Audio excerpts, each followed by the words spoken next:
The first Republican presidential debate is in the books. So did it matter? What mattered? And who actually won some ground with critical swing voters? Everything you need to know about this debate. We have two expert pollsters who are live testing it. People have a dial and they're watching the debate in real time, and they're told as a candidate is speaking, dial how you feel toward the candidate that is speaking, dial toward 100 if you feel positive toward that person, dial toward 0 if you feel negative. These were all undecided in the general election voters. They were in suburban Milwaukee. What stood out to you that really jumped in your testing of the debate?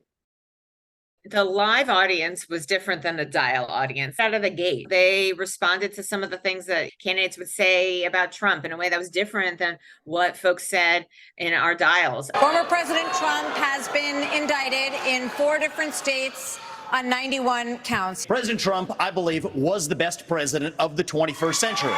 It's a fact. For independent, undecided voters, this was the debate of the moderate candidates, specifically Nikki Haley. Across the board, she swept all of our pre-post testing among the candidates on stage. These folks liked what she was saying. They liked that she moderated positions, like that she attacked Donald Trump, and went after Republicans on some of their downfalls during the Trump administration and over the last couple of cycles. First of all, yes, is climate change real? Yes, it is. But if you want to go and really change the environment, then we need to start telling China and India that they have to lower their emissions. She had a couple comments that our dialers liked her individual comments and moments, and then in their kind of summary of how the whole night went, she was the clear who seems most likely to beat Joe Biden. Haley and DeSantis are basically tied. Who seems like they most care about people like you? She's at 42%. Her appeals to gender and talking about her own gender, or her citation of Margaret Thatcher, women responded to that. The differences between the base Republican audience and the general election voter, hearing Republicans in their own terms, is stark when we're talking about climate change policy, education policy, abortion policy. Across the board, those who were playing into those base tropes and trying to feed that red meat to their audience were doing so much damage to themselves among this kind of undecided general election voter. The only way we change education in this nation is to break the backs of the teachers' unions. They are standing in the doorhouse of our kids, locking them into failing schools and locking them out of the greatest future they could have.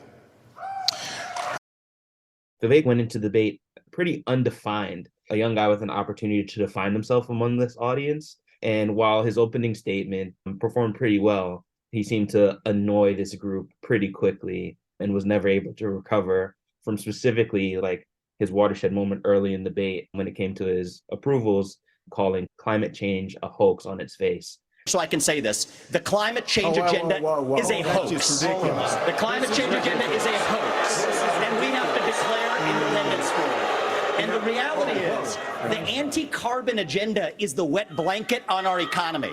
People started off being positive toward him, where they were initially dialing strongly toward him. You could see the tide turn without hearing, because people aren't talking while they're dialing. You could see over the course of the session that when he would start to talk, they would start to dial down immediately. They were like, they began, who's this guy? And then they were like, oh no, not him again, where they were dialing down as they were hearing more from him.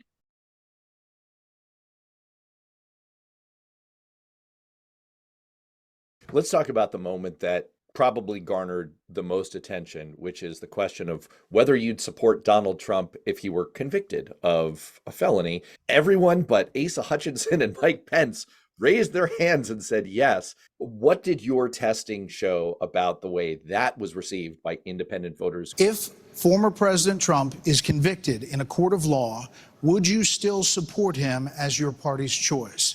Please raise your hand if you would.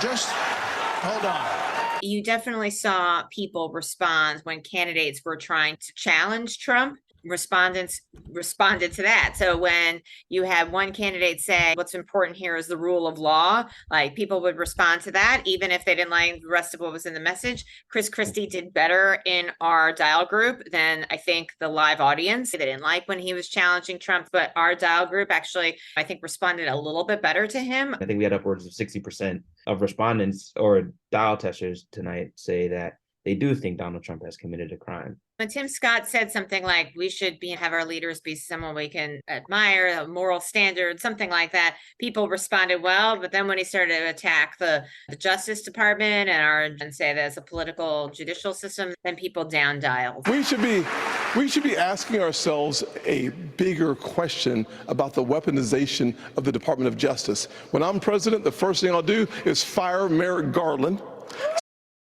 Let's talk about Ron DeSantis. What was your impression of Ron DeSantis based on your testing? I would say the best word to describe Ron DeSantis for this set of voters was polarizing. I think the moment where he had his lowest moment of the night was around abortion, specifically doubling down on a 6-week ban. Unilaterally, voters panned that. Well, I would say we sold the biggest election landslide victory in the history of the Republican Party in the state of Florida in 2022. That's what I did. We can win. But overall, it was middling, right? DeSantis never got those kind of high highs of Nikki or Tim Scott or the low lows of Vivek. Obviously, he did not telegraph front runner last night. The open-ended responses are really interesting. I just want to read a couple of them here.